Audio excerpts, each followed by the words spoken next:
नमस्कार, आदाब, सत श्री अकाल, जय भीम जो। मेरा नाम है नवीन कुमार। आप आर्टिकल 19 इंडिया देख रहे हैं। लगभग 15-20 रोज़ की गैर हाजिरी के बाद मैं आपके बीच हाजिर हूँ। एक लंबी अस्वस्थता के कारण ये गैर हाजिरी रही। आज जैसे तैसे उठने की हिम्मत बनी है, और ये स्थिति इसलिए बनी है कि आप जैसे हजारों शुभचिंतकों ने दुआएं की हैं, उम्मीदें पाली हैं, और ये विश्वास लगाया है कि इंसानियत पर जो ये हमला हुआ है उसकी सूरत आज नहीं तो कल बदलेगी, बदलनी चाहिए। मैंने आज से पहले इस देश को इस तरीके से लाशों के ढेर में बदलते नहीं देखा। हम इतने असहाय कभी नहीं थे। एक देश के तौर पर, इंसान के तौर पर, डेमोक्रेसी के तौर पर हम पूरी तरीके से निकम्मे, भ्रष्ट और बर्बर साबित हो चुके। हम में से हर एक आदमी अपनी नजरों में गिरा हुआ है। हम सब किसी अदृश्य शक्ति की मदद की उम्मीद में है। ऐसा लगता है जैसे यहाँ कोई सरकार नहीं है, यहाँ कोई प्रधानमंत्री नहीं है, यहाँ कोई व्यवस्था नहीं है, यहाँ कोई अफसरशाही नहीं है, और सबको अपने अपने हाल पर छोड़ दिया गया है। मैंने इससे पहले पिछले 40-45 साल में डॉक्टरों को बिलख बिलख कर रोते हुए नहीं देखा है। आप किसी भी डॉक्टर से बात कीजिए, वो कहते हैं हमको मेडिकल प्रोफेशन से चिढ़ हो गई है। हम इस दिन के लिए तो इस पेशे में नहीं आए थे। ऑक्सीजन के बिना अपने पेशेंट को तड़प तड़प कर मरना डॉक्टरों की नींद उड़ा दे रहा है। और आप यकीन मानिए, मुझे ऐसा लगता है कि आज से साल भर बाद हमारे डॉक्टर बहुत सारी मानसिक बीमारियों से लड़ रहे होंगे। जो मौतें वो देख रहे हैं और जितने असहाय वो महसूस कर रहे हैं, इसके बाद जिस ट्रॉमा में वो जाएंगे उसका अंदाजा हमको और आपको नहीं है। इस देश को नर्क बना दिया गया है, इस देश को दोजख बना दिया गया है, और हम सबको इतना बेचारा बनाकर छोड़ दिया गया है जैसे हमारी कोई अहमियत नहीं। खैर, वो वक्त शायद गुजर जाएगा, और जब ये गुजरा हुआ वक्त हमारे सामने आएगा तो मुझे नहीं मालूम मैं रहूंगा नहीं रहूंगा, मुझे नहीं मालूम डॉक्टर मनीष रहेंगे नहीं रहेंगे, डॉक्टर सोनू रहेंगे नहीं रहेंगे, लेकिन जो लोग भी रहेंगे वो सोचेंगे कि इस दुनिया को और बेहतर होना चाहिए। वो सोचेंगे कि हमको हमारी आने वाली नस्लों के लिए मंदिर और मस्जिद के झगड़ों से ऊपर उठना चाहिए। वो सोचेंगे और सोचना चाहिए कि इस देश को मंदिरों, मजारों, मीनारों की जरूरत नहीं है। हमको सोचना चाहिए इस देश को अच्छे अस्पतालों की जरूरत है, इस देश को अच्छे स्कूलों की जरूरत है, इस देश को अच्छे मेडिकल कॉलेजेस की जरूरत है, अच्छे डॉक्टर, पैरामेडिक स्टाफ की जरूरत है, दवाइयों की जरूरत है, बिस्तरों और वेंटिलेटर की जरूरत है। ऐसा क्यों नहीं हो सकता कि इस देश के हर मंदिर की दौलत को अस्पतालों के हवाले कर दिया जाए?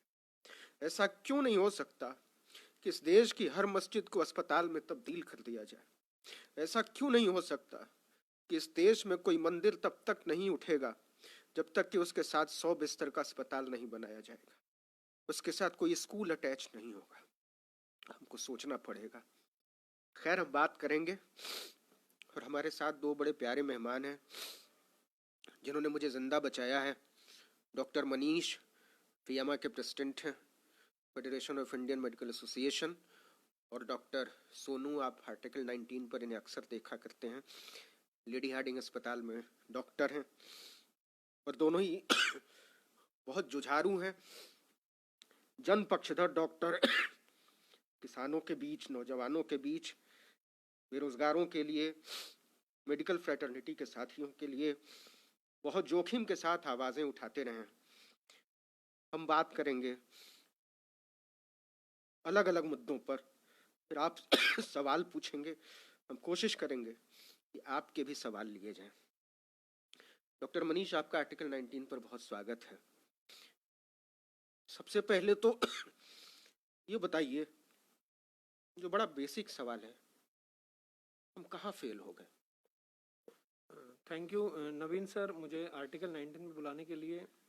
मैं एक्चुअली आपकी बातें सुन के खुद इतना इमोशनल हो गया हूँ कि मतलब मैं आपको सुनते हुए बिल्कुल अंदर से रो रहा था। सच आपको मैं बताना चाहूँगा कि मतलब सच में मैं भी खुद इन मौतों को जो हो रही है अपने नहीं देख पा रहा हूँ, और मैं जिम्मेदार कहीं ना कहीं, मैं लगता है कि मैं खुद भी जिम्मेदार हूँ, लेकिन सच्चाई कुछ और है। मतलब मैं आपको क्या बताऊं कि क्यों क्यों आज लोग ऐसे मर रहे हैं। लोगों को मैं हॉस्पिटल के सामने मरते हुए देख रहा हूँ, लोगों को ऑक्सीजन नहीं मिल रही है। लोग कितनी उम्मीदों के साथ इतने बड़े हॉस्पिटल में आते हैं, इतने बड़े बड़े हॉस्पिटल खुले हुए हैं, लोग वहां आते हैं ऑक्सीजन लेने के लिए, उनको ट्रीटमेंट लेने के लिए, लेकिन उनको वहां से भगा दिया जाता है कि हमारे पास संसाधन नहीं है, हमारे पास ऑक्सीजन नहीं है।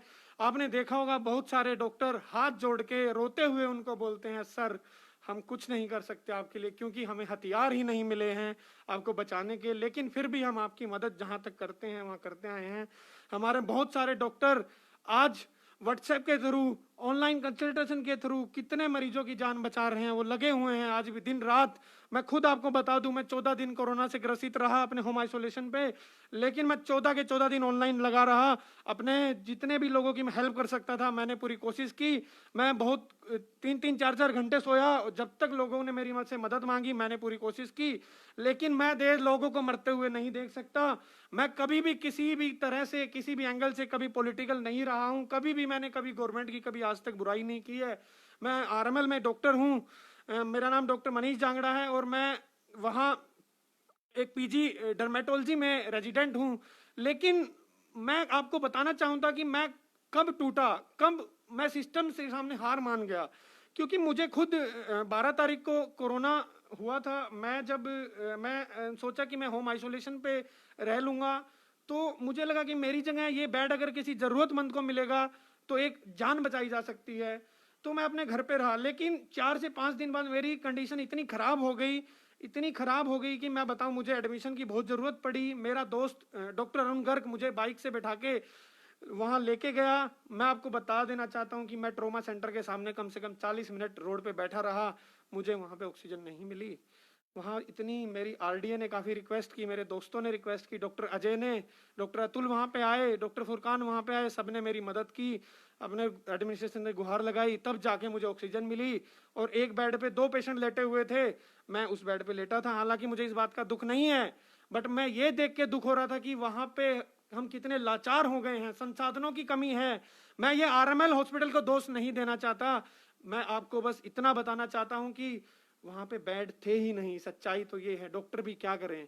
उसके बाद फिर मुझे किसी वार्ड में शिफ्ट करने की बात चली। कम से कम 3 घंटों की जद्दोजहद के बाद, वहां की मेरी रेजिडेंट डॉक्टर एसोसिएशन की मेहनत के बाद, रिक्वेस्ट कर करके, मैं भी खुद आरडीए में मीडिया स्पोक्सपर्सन हूँ राम मनोहर लोहिया की, इतनी सब होने के बाद भी, और मैं federation of all India medical association का फाउंडर भी हूँ, इतनी सब वो होने के बाद भी मुझे बेड 3 से 4 घंटे बाद मिला। मैं ये नहीं कहना चाहता मुझे बहुत ही क्रिटिकल कंडीशन थी, मुझे बेड बहुत जरूरी था, बट मैं ये कहना चाहता हूं कि कल को अगर मेरी उस दिन सिचुएशन क्रिटिकल होती, मेरा SpO2 अगर 80 से कम होता, तो मेरी मौत का जिम्मेदार कौन होता? आप मुझे बस इसका जवाब दीजिए। मैं आज बिल्कुल खुले दिल से कहना चाहता हूं, बिल्कुल गवर्नमेंट फेल हो गई है। मैं बस इतना जरूर बोलूंगा, मैं किसी पार्टी का ना सपोर्ट कर रहा हूं ना किसी अगेंस्ट बोल रहा हूं। सारे नेता बिल्कुल एक जैसे हैं, सारी पार्टियां एक जैसी है। किसी पार्टी ने देश के लिए हेल्थ सिस्टम पे किसी पे कोई ध्यान नहीं दिया। मैं आपको बता दूं जीडीपी कितनी थी, जीडीपी 1.2% के अराउंड थी। ये मैं पिछली सरकार में भी ऐसा था और जो अब सरकार चल रही है उसमें भी ऐसा था। किसी सरकार ने हॉस्पिटल सेक्टर पे, हेल्थ इंफ्रास्ट्रक्चर पे कुछ नहीं किया, सिर्फ मंदिर मस्जिद बनाने पे जोर दिया है, धर्म की लड़ाई में लोगों को बांटा है, कास्टिज्म बेस्ड पॉलिटिक्स की है, और आज इसका नतीजा हमारी पूरी पब्लिक झेल रही है। और मुझको देखते हुए, मरते हुए देख के मेरी आंखों से डेली रात में जब मैं बैठता हूं, मैं सोचता हूं तो आंसू आ जाते हैं। मेरे इतने डॉक्टर भाई मुझे कॉल करते हैं, वो रोते हैं। मैं कल का वाक्य आपके साथ शेयर करना चाहूंगा।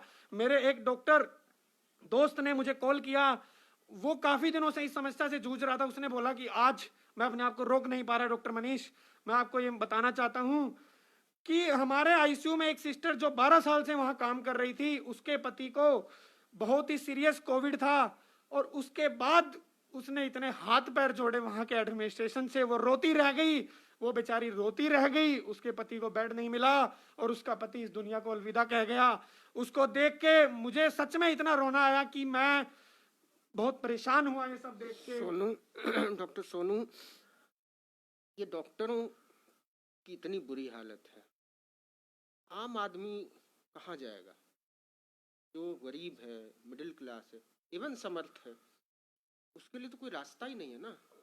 जी बिल्कुल सर, ये परिस्थितियां जो हैं बहुत ही ज़्यादा अनुकूल तो नहीं कह सकता, लेकिन इसे अनुकूल बनाया जा सकता है। हमारे पास तो स्टाफ हैं, ऐसा नहीं है कि नहीं है। हमारे यहाँ 100 डॉक्टर लगभग इन्फेक्टेड हुए हैं पिछले 10 दिनों में, फिर भी अगला डॉक्टर आता है, वो काम करता है। तो स्टाफ की कमी नहीं है, ह्यूमन पावर तो है, लेकिन काम करने के जो सामान होने चाहिए, जो इस सिस्टम की बात कर रहे हैं, वो सिस्टम हमारे पास बिल्कुल भी नहीं है। ऑक्सीजन क्राइसिस है। कोई भी हॉस्पिटल का डॉक्टर आकर के बोले कि मेरे पास 2 दिन की रिजर्व ऑक्सीजन है, तो मैं मान लूँ। अभी भी इस समय इतना बवाल होने के बाद ये सुविधाएं बेसिक नहीं मिल पा रही हैं। बेड यदि कहीं से बढ़ाया जाता तो डॉक्टर तो हम लोग बढ़ा लेंगे, स्टाफ, पैरामेडिकल स्टाफ भी बढ़ा जाएंगे, इवन ट्रेन करके लास्ट ईयर के जो स्टूडेंट है वो भी काम करने के लिए तैयार हैं। तो डॉक्टरों में एक एकजुटता है, वो कुछ करना चाहते हैं, यहाँ पे लोगों को बचाना चाहते एक हैं। सवाल है कि केरल की सरकार ने केवल 54 करोड़ रुपए खर्च करके अपने आप को ऑक्सीजन में आत्मनिर्भर बना लिया। केरल को आज ऑक्सीजन की जरूरत नहीं है। बाकी की राज्य सरकारें क्या कर रही थी, क्यों नहीं किया ऐसा? केंद्र कहती है कि राज्य सरकारों ने नहीं किया, राज्य सरकारें कहती है कि केंद्र सरकार ने मदद नहीं। किसी को लगा नहीं कि हम भी 150-200 करोड़ खर्च करके कोई तैयारी कर सकते हैं? 1.25 साल हुए। देखिए सर, इसमें क्या है, जो ठेका दिया गया था 152 प्लांट का, उसमें एक ही कंपनी के माध्यम से केंद्र सरकार ने स्टेट को दिया कि ये स्टेट बनाए। और कंपनी भाग गई। हाँ, वो कंपनी जो है कुछ बनाने के बाद कहीं लोगों ने जमीनें दी, क्या किया, उसके बाद वो कंपनी भी अपना फायदा देखती थी। और जब ये टाइम आया, इतना टाइम जैसे धीरे धीरे इन्होंने निकालते रहे, स्टेट भी मना करता रहा कि अभी हमारे पास जमीन नहीं है, कुछ उनकी भी कमियां रही हैं, ऐसा नहीं है। लेकिन वो कंपनी, एक ही कंपनी को देने का क्या मतलब था? 152 प्लांट आसान नहीं होते, ये तमाम लोगों को डिस्ट्रीब्यूट होना चाहिए। लेकिन सरकार भी इसमें गेम करती है कि हमारे आदमी को ही फायदा मिले, और आज भी फायदा देखा जा रहा है, ये उसी पे बात कर रहे हैं। आप कल देखे होंगे कई बार ट्वीट, लोग आज भी सरकार के साथ खड़े हैं, बार बार लिख रहे हैं उसके प्रशंसा में, कोई भी क्वेश्चन पूछने के लिए तैयार नहीं है। और डॉक्टर फ्रेटर्निटी को तो शुरू से नहीं बोलने दिया गया। जब तक डॉक्टर फ्रेटर्निटी इस पर बोलेगी नहीं, इस पर अपनी बात नहीं रखेगी, तब तक कहाँ ये परिस्थितियां होने वाली है। और ऐसा कोई भी नहीं कर सकता कि उन्हें समय नहीं मिला। पूरे 1 साल का समय था जिसमें कई ऑक्सीजन प्लांट, कई वेंटिलेटर लगाए जा सकते हैं। आप देखेंगे राम मनोहर लोहिया इतना बड़ा हॉस्पिटल है, कितना आईसीयू बेड होगा? आप सोच के देखिए, 14 है केवल। इतने बड़े अस्पताल में 14 आईसीयू बेड हैं, उसमें क्या होगा? ऐसे मेरे यहाँ कितने हैं? सिर्फ 4 कोविड के आईसीयू बेड हैं। अब 4 में क्या होने वाला है? अब यही बेड यदि बढ़ा करके 4 के जगह पे मेरे यहाँ 40 भी किया जाता तो कोई विशेष फर्क नहीं पड़ता। आरएमएल में भी बढ़ाया जा सका, तमाम डॉक्टर, एम्स में लगभग 20,000 पैरामेडिकल और डॉक्टर मिलाकर, लेकिन आपको 300 या 400 के आसपास आईसीयू बेड नहीं मिलेंगे। फिर ये कैसे मामला सुलझेगा? जब से ये प्रॉब्लम आई, तमाम लोग ये मुद्दे पे बात कर रहे थे, डॉक्टर भी बोल रहे थे हमें वेंटिलेटर की आवश्यकता है, लेकिन उस समय सरकारों ने ध्यान नहीं दिया। हर जगह गेम खेला गया, आराम से बैठे रहे, चुनाव होता, हर काम होते रहे, लेकिन हॉस्पिटल को छोड़ करके ये लोग, बहुत सारे लोग तो ऐसे थे जो मानते ही नहीं थे कोरोना है, लेकिन अब आज उनके घरों में जब डेथ हो रही है, अर्थियां उठ रही, तब उन्हें लग रहा है। आज तो मद्रास हाई कोर्ट ने कह दिया है कि अब पर हत्या का मुकदमा क्यों न चलाएं हम। जी बिल्कुल चलाना चाहिए, हम लोग तो इसके खिलाफ थे। चाहे कोई भी पार्टी है, वो सब यदि चुनाव की मांग करती है इस परिस्थितियों में, तो उसके खिलाफ होना चाहिए। जो चरण बढ़ाए गए, क्यों बढ़ाए गए? एक ही में आप करा लिए होते जहां हर जगह चुनाव हो रहा था। जब यहाँ प्रचार की इजाजत क्यों दी? जी बिल्कुल सर, मैं इस बात से सहमत हूँ। तो ये जो रैलियां हुई, इसमें गरीब आदमी, हर दूसरा आदमी आज वेस्ट बंगाल का संक्रमित है। आप भी गए थे, आपके भी साथ के लोग, कई लोग इन्फेक्टेड हुए हैं। और ऐसे तमाम लोग हैं जो रैलियों से आ रहे हैं। गरीब आदमी को तो पता ही नहीं चल रहा है कि वो कोरोना पॉजिटिव है। और मैं ऐसे हजारों लोगों को जानता हूँ जो टेस्ट कराने ही नहीं जा रहे हैं। तो केस तो बढ़ेगा, ट्रेसिंग का तो आप छोड़ दीजिए, परिस्थितियां बहुत आगे जा चुकी। ये है कि जो सीरियस डॉक्टर मनीष, अब जो इससे आगे का सवाल है, एक साधारण आदमी इस बीमारी से कैसे लड़े? अगर उसको लगता है कोई सिम्टम उसके भीतर दिखाई देते हैं, तो क्या वो आसानी से शुरुआत करे बिना हार्ट लूज किए हुए, और कैसे वो हिम्मत बनाए रखे, कब वो डॉक्टर के पास जाए, क्या क्या उपाय करे, आसान भाषा में अगर हमारे दर्शकों को बता सकें। अच्छा सवाल है सर आपका काफ़ी। देखिए मैं सबसे पहले ये बताना चाहूँगा कि कभी भी अगर किसी भी आदमी को कुछ भी ऐसे सिम्टम लग रहा है, आ रहे हैं, तो मैं सबसे पहले उनको एक एडवाइस ये देना चाहूँगा कि सबसे पहले वो जाकर अपना टेस्ट कराएं। वो सबसे ज़्यादा ज़रूरी है। वो टेस्ट तो कोई भी करवा सकता है, उसके लिए कोई इशू नहीं चल रहा है आजकल। उसके बाद टेस्ट करवाने के बाद अगर आपका टेस्ट नेगेटिव आता है तो आप उसके अकॉर्डिंग ट्रीटमेंट लीजिए। जैसे डेंगू है, मलेरिया है, कुछ भी अगर आपको है फीवर, क्योंकि ऐसा नहीं है, डेंगू मलेरिया भी आजकल हो रहा है। सब बीमार, सब बुखार कोरोना नहीं है, ये आपको मानना पड़ेगा। कोरोना, डेंगू और मलेरिया आज भी हो रहे हैं, टाइफाइड आज भी हो रहा है। उसमें भी सांस की दिक्कत होती है? देखिए उसमें सांस की उतना इशू नहीं होता है। उसमें मलेरिया में जैसे आपको लगता है ठंड ज्यादा लगती है, ठंड ज्यादा इशू रहता है। डेंगू में क्या रखता है, आपको जोड़ों में दर्द बहुत ज्यादा रहता है, आपकी प्लेटलेट्स कम हो जाती है। तो ऐसा नहीं है कि सारे चीजें कोरोना ही है, बट आपको सस्पेक्ट करना पड़ेगा कि ये कोरोना भी हो सकता है। आपको मतलब केयर करनी पड़ेगी, आपको देखना पड़ेगा, आपको अपने आप को आइसोलेट करना पड़ेगा ताकि दूसरे लोगों को वो ना हो। उसके बाद अगर आपका कोरोना पॉजिटिव आता है तो आपको बिल्कुल भी घबराने की जरूरत नहीं है, क्योंकि जैसे कि आपको पता है एम्स ने गाइडलाइन जारी की है जिसमें माइल्ड केसेस, मॉडरेट केसेस और सीवियर केसेस के बारे में डिस्कस किया गया है। क्योंकि जो माइल्ड केसेस है वो घर पे भी ठीक हो सकते हैं, उनको होम आइसोलेशन में आप रखिए।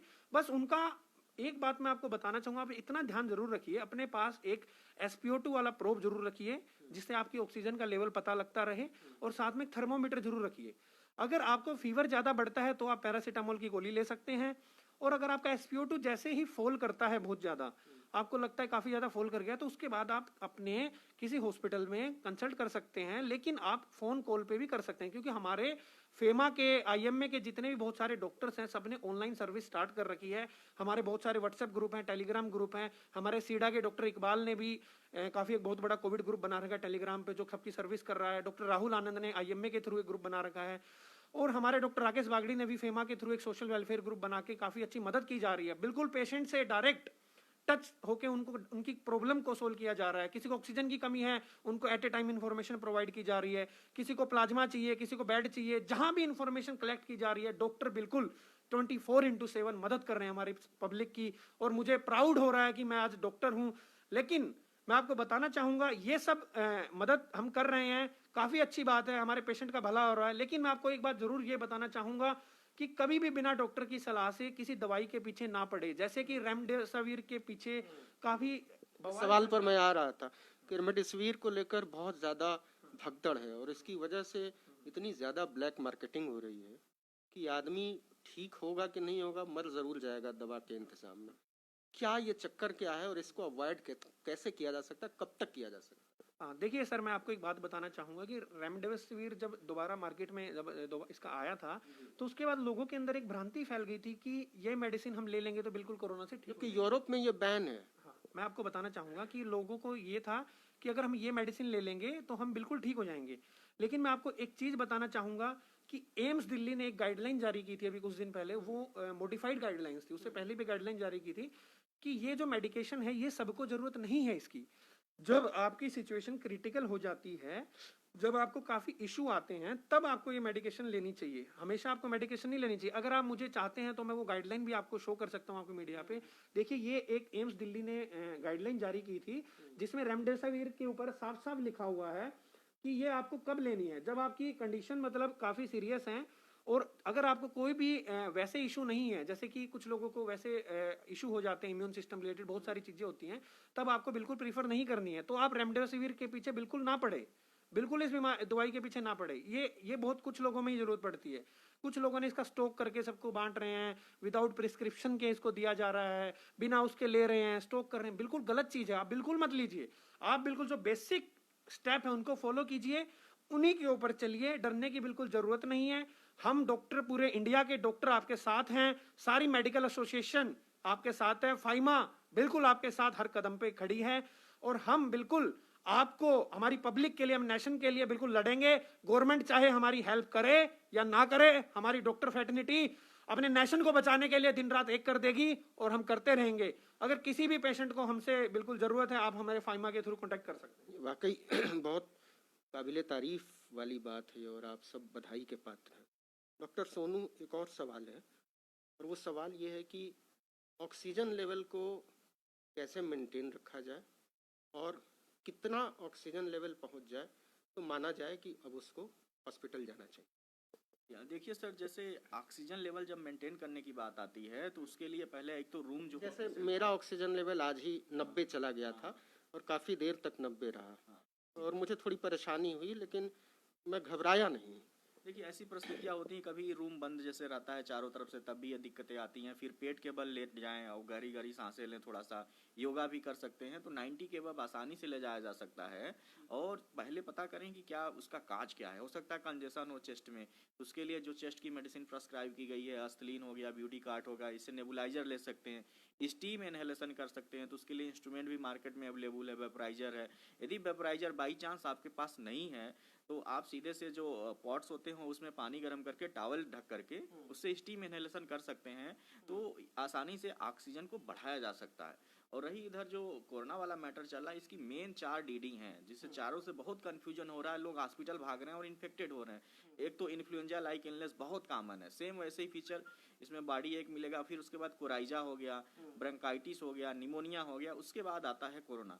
इन चारों को डिफ्रेंशिएट करने की बहुत ज़्यादा ज़रूरत है। मैं तो देख रहा हूँ तमाम ऐसे केसेस हैं जो बैक्टीरियल निमोनिया के हैं। बैक्टीरियल निमोनिया में भी सांस लेने में दिक्कत हो रही है, हल्का फीवर हो रहा है, लेकिन मलेज जैसे होता है उस तरह का फीचर्स नहीं आ रहा है, तो थोड़ा सा उससे डिफ्रेंशिएट आप कर सकते हैं। तो बैक्टीरियल निमोनिया का ट्रीटमेंट गाइडलाइन अलग है, इसलिए कोविड का टेस्ट कराना बहुत ज़रूरी है। और कोराइजा में कॉमन कोल्ड वाली प्रॉब्लम होती है, रनिंग नोज आपको मिलेगा, तो इसमें भी आदमी को लग रहा है कि मुझे कोरोना है, कोरोना वाला ही ट्रीटमेंट लेने के लिए अस्पताल जा रहा है और इन्फेक्टेड हो रहा है। इन सभी चीज़ों से बचना पड़ेगा, सबको समझना पड़ेगा कि इसमें डिफरेंस क्या है, ठीक है। और ब्रोंकाइटिस में वीज आएगी, तो वीज के बेसिस पे ब्रोंकाइटिस भी आप आसानी से पहचान सकते हैं। तो हम लोगों के नंबर पे भी कॉल कर सकते हैं, व्हाट्सअप जो फेसबुक पेज है वहाँ भी मैसेज करेंगे, किसी भी टाइम कोई भी यदि परेशान है तो पहले तो इसे डिफ्रेंशिएट करना है, फिर उनकी सहायता करने पे विचार किया जाए कैसे उनकी हम लोग ज़्यादा से ज़्यादा हेल्प कर सकें। ये वाकई बहुत ज़रूरी सलाह थी, और मेरे ख्याल से ये आप सब लोगों को समझना चाहिए कि बहुत ज़्यादा न घबराएं, क्योंकि घबराने से भी कोई फ़ायदा है नहीं। अस्पतालों के पास सीमित संसाधन हैं, बहुत कम ऑक्सीजन है, जो ऑक्सीजन है वो कितने समय तक चलेगा कुछ पता नहीं है। सरकारों को पता नहीं है कि कहाँ से इंतज़ाम होगा, कब तक इंतज़ाम होगा, और वो इंतज़ाम कितने दिनों के लिए होगा। एक आखिरी सवाल डॉक्टर मनीष, वो ये कि इस देश के लोगों को सरकारों से उम्मीद छोड़ देनी चाहिए क्या? सर देखिए, आज के जो हालात हैं जो आपने देख लिए हैं, बिल्कुल गवर्नमेंट ने भी, आपने देखा होगा दिल्ली गवर्नमेंट, सेंट्रल गवर्नमेंट के बहुत बड़े लीडर्स ने, सब ने हाथ खड़े कर दिए हैं, चाहे वो डायरेक्टली किए हों या इनडायरेक्टली किए हों।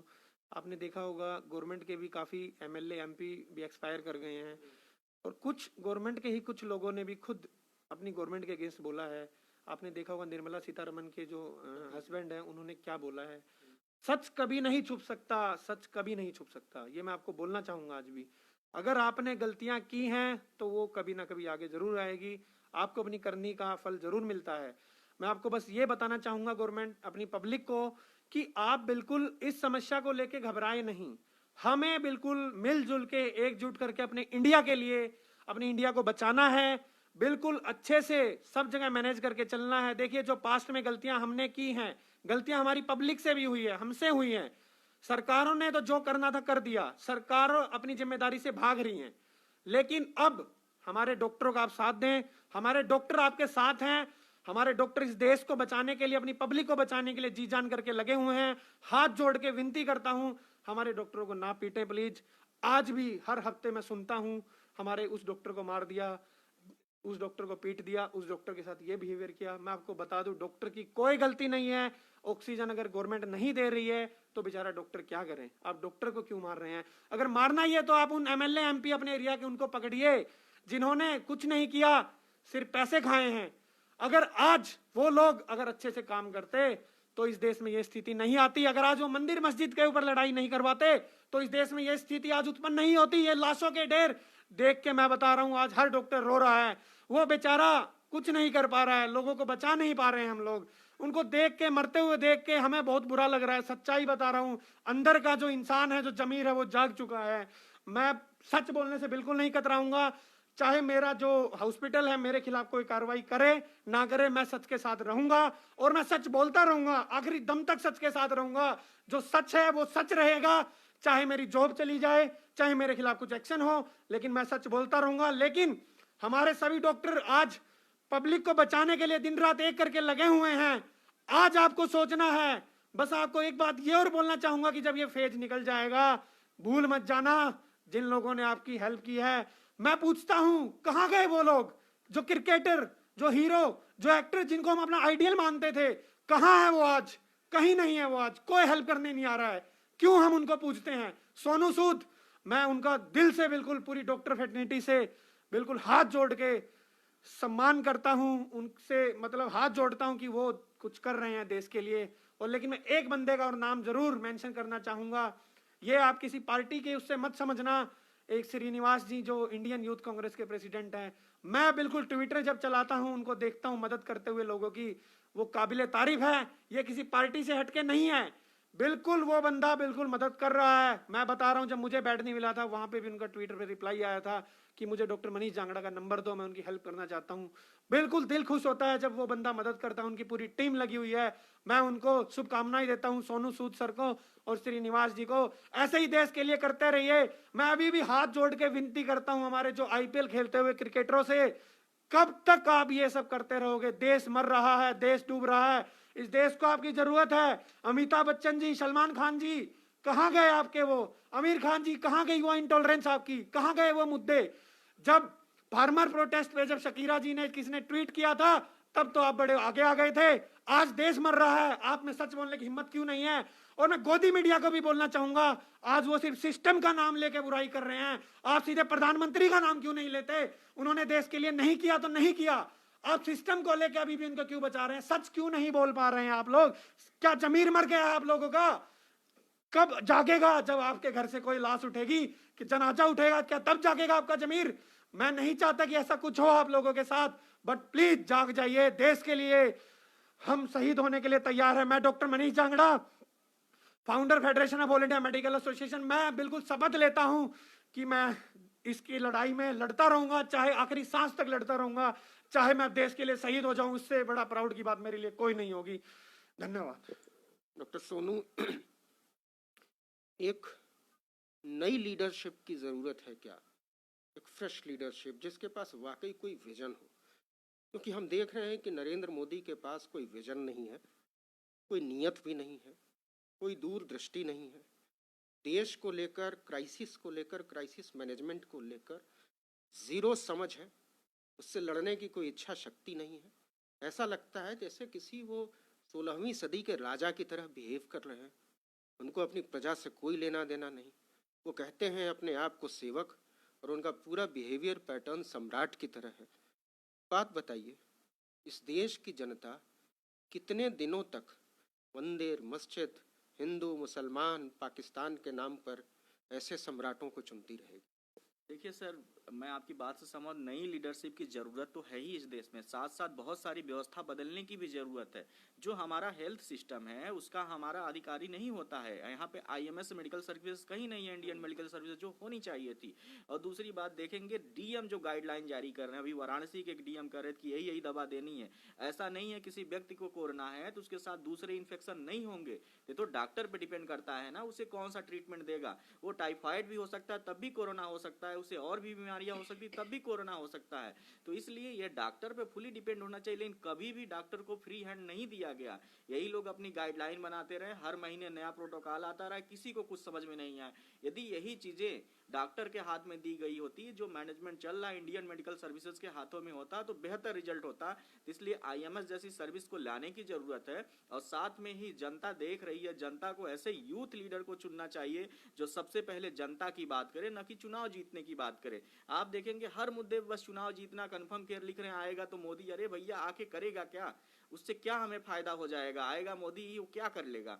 अभी हर जगह परिस्थितियां खराब है। गुजरात में देखेंगे परिस्थितियां बद से बदतर है, उत्तर प्रदेश में है, इवन दिल्ली में भी है, हर जगह परिस्थितियां गड़बड़ हैं, लेकिन उस पर बात नहीं करेंगे। आज भी वो चुनाव जीतने की आदमी बात करता है, तो ऐसे लोगों को आप लोग क्यों चुनते हैं? थोड़ी सी गलतियां पब्लिक की भी हैं, इससे इनकार नहीं किया जाए। मास्क नहीं लगाया, ऐसे लीडर के साथ खड़े रहे जिन्हें लगता था कि वो मंदिर बनाएगा, तो वो मंदिर ही बनाएगा, वो अस्पताल नहीं बनाएगा। आज भी आवश्यकता है कि अभी देखिए ये इतनी जल्दी तो जाने वाला नहीं है, कम से कम 3 से 4 साल तक रहेगा। तो उस परिस्थितियों को देख करके अभी भी हमें फ्यूचर के रूप में उसी तरीके से काम करना होगा। आईसीयू बेड बढ़ाने पड़ेंगे, स्टाफ बढ़ाने पड़ेंगे। जो डिप्लोमा एमबीबीएस के बाद खत्म कर दिए गए हैं, जिनकी वजह से जल्दी डॉक्टर बनते थे, 1.5 साल में हमें नया स्पेशलिस्ट डॉक्टर मिल जाता था, वो बढ़ाने पड़ेंगे। फिर से डिप्लोमा के कोर्स चालू करने पड़ेंगे जो कि बंद कर दिए गए। तमाम सर्टिफिकेट कोर्स का चालू करेंगे ताकि पैरामेडिकल स्टाफ बढ़े। आज सर्टिफिकेट पैरामेडिकल स्टाफ भी बढ़ाने के लिए हमें 4 साल का टाइम लगता है। तो ऐसे कोर्सेज को प्रमोट करना है जो कम टाइम में हमें अच्छे से पैरामेडिकल स्टाफ दे सके, जैसे 2 साल या 1.5 साल में। तो इन पे बहुत लंबे सोच के साथ हमें काम करना पड़ेगा, नहीं तो ऐसी बीमारियां तो आती रहेंगी, बट हमें तैयार होना पड़ेगा कैसे उन्हें टैकल करना है। तो पब्लिक को परेशान नहीं होना और साथ में अपना स्ट्रेस कम करके रखना है। तनाव तो बिल्कुल भी ना लीजिए। कभी ऐसी परिस्थितियां आए तो अपने लोगों से, आसपास के लोगों से बात करिए और इसको टैकल करिए। अभी परिस्थितियां गुजर जरा खाली वक्त में सोचिएगा, ये अनुपम खेर और अशोक पंडित जैसे लंपट इस देश के लिए नासूर है। ऐसे लंपटों से बचिए और आइंदे से आपके पास कोई मंदिर के नाम पर वोट मांगने आए, कोई राजा रामचंद्र के नाम पर वोट मांगे, वो अस्पताल की बात न करे, वो स्कूल की बात न करे, उससे तमाचा मारिएगा, उससे सवाल पूछिएगा। और ये रामदेव जैसे लोग, गीदड़, जो इस देश के लोगों से हजारों करोड़ रुपए की ठगी करके कोरोनिल के नाम पर, वर्ल्ड हेल्थ ऑर्गेनाइजेशन के नाम पर झूठ बोलकर, मक्कारी करके, बेईमानी करके मिनिस्टर्स उसकी दवा बेचते हैं, वो जाकर अपने पतंजलि योगपीठ के गुफा में छुपे हुए। कहाँ है श्री श्री रविशंकर जैसे ठग, जिन्होंने सुप्रीम कोर्ट के कहने के बाद भी, यमुना का पूरा पैन बर्बाद करने के बाद भी हर्जाना नहीं भरा। ऐसे साधु के वेश में घुसे हुए देश को खोखला करने वाले लोगों को पहचानिए। ऐसे लोग जो आपसे वोट मांगते हैं मंदिर के नाम पर, मस्जिद के नाम पर, हिंदू मुसलमान के नाम पर, उनकी गर्दनें समझिए, उनकी जुबान को पकड़िए। आपको मुसलमान से खतरा नहीं है, आपको बीमारी से खतरा है। आपको पाकिस्तान से खतरा नहीं है, आपको घटिया पढ़ाई से, घटिया दवाई से खतरा है। आपको ऑक्सीजन की कमी से खतरा है, आपको वेंटिलेटर की कमी से खतरा है, आपको अस्पताल के बिस्तर की कमी से खतरा है। तो अगली बार आपके बीच कोई वोट मांगने आए तो उसकी आंख में आंख डालकर सवाल पूछिएगा, और पूछिएगा कि आप इस देश को स्वर्ग बनाने का सपना दिखाकर नर्क बना देते हैं, और हमको आप कुत्तों से भी बदतर जिंदगी देते हैं। हम आपकी खैरात के वादों को मानने से इनकार करते हैं। जब तक आप ये सवाल पूछना शुरू नहीं करेंगे, ये सूरत बदलनी शुरू नहीं होगी। डॉक्टर मनीष और डॉक्टर सोनू, आर्टिकल 19 पर शामिल होने के लिए आप दोनों का बहुत बहुत शुक्रिया।